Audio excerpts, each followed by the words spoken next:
پچھلی ویڈیو میں ہم نے سیکھا کہ اگر کسی سرمایہ دار کو کسی کاروبار کی اساسوں پہ واپسی دیکھنی ہو تو وہ ان دو طریقوں سے دیکھی جاتی ہے، اور پھر یہ بھی سیکھا کہ عام طور سے نصابی کتابوں اور اسکولوں میں پڑھائے جانے والے فارمولے نصاب کی حد تک تو ٹھیک ہوتے ہیں مگر اصل زندگی میں کام نہیں آ پاتے۔ اس ویڈیو میں ہم اسی تصور کو کچھ مثالوں کے ذریعے سمجھیں گے۔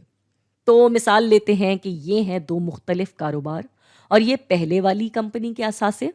اس کمپنی پہ کوئی ادھار نہیں ہے، اور یہ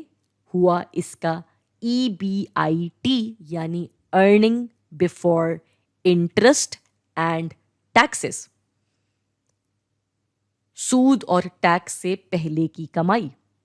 پھر یہ آئی دوسری کمپنی، یہ اس کے اثاثے، اس پہ ادھار ہے اور یہ بنا اس کا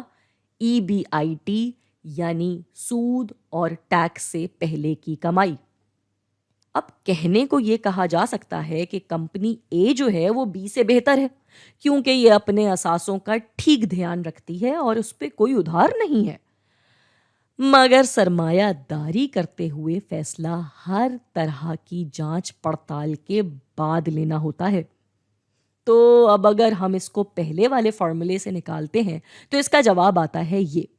جو کہ دکھا رہا ہے کہ کمپنی A میں پیسہ لگانا بہتر ہوگا۔ اس کا ہو سکتا ہے آپ کو دوسرے لوگ مشورہ بھی دیں کیونکہ وہی بات، اس کاروبار پر ادھار نہیں ہے، مگر اصل زندگی میں اس پہلو کو تھوڑا مختلف انداز سے دیکھا جاتا ہے۔